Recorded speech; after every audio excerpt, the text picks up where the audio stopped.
আসসালামু আলাইকুম। আমি জুলফিকার আলী। এখন আপনাদেরকে একটা কবিতা শোনাবো। এই কবিতা শোনাবার আগে আপনাদেরকে দু একটা কথা বলতে চাই যে বিগত দিনে আমি টানা 10 বছর কারা ছিলাম। সেটা হবে 2002-3 সাল থেকে প্রায় 13 সাল পর্যন্ত। তা চিত্তরঞ্জনে গেছিলাম দুটো কান দেখাতে।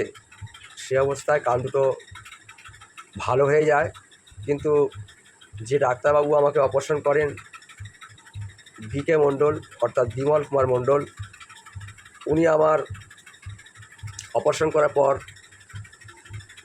আমি ভালো হয়ে গেলাম এবং কানে যে দীর্ঘদিন ধরে কষ্ট পাচ্ছিলাম সে কষ্টটা আমার সমাধান হয়ে গেছে। এখন ঠিকমতো কাজকর্ম করতে পারছি, ঠিকমতো চলাফেরা করতে পারছি।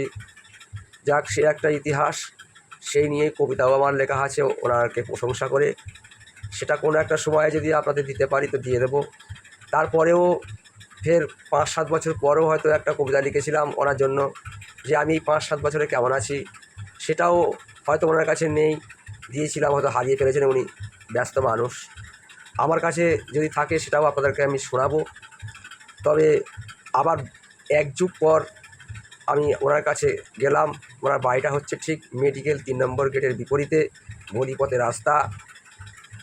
একটু 1-2 মিনিট ভিতরে বড় করে 3 তলা বাড়ির মাঝখানে লেখা আছে আরডি ইএনটি সেন্টার।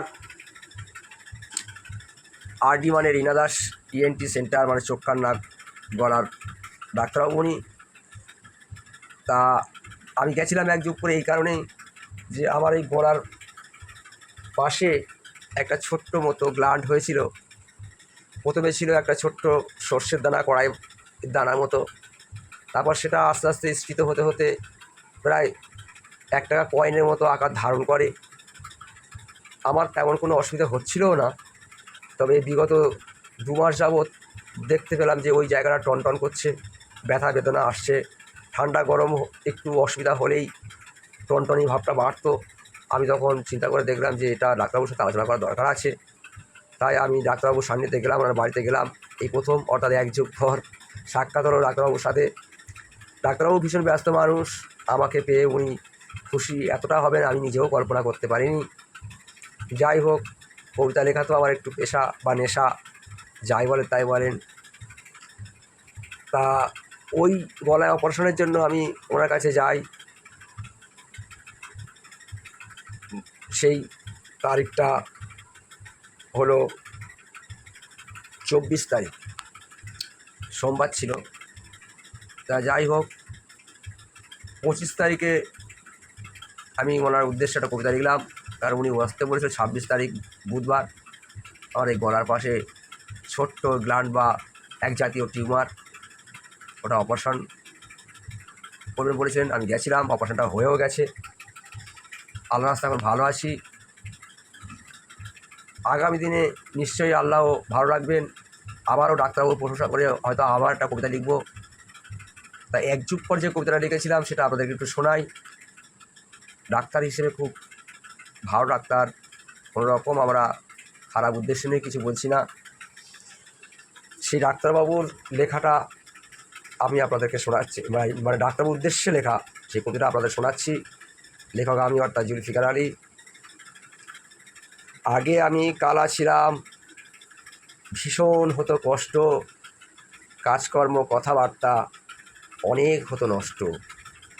13 সালে চিত্তরঞ্জনে ডাক্তার বিমল বাবু সারায়, একযুক্ত হয়েই গেল চাঙ্গা হাসি পাড়ায়।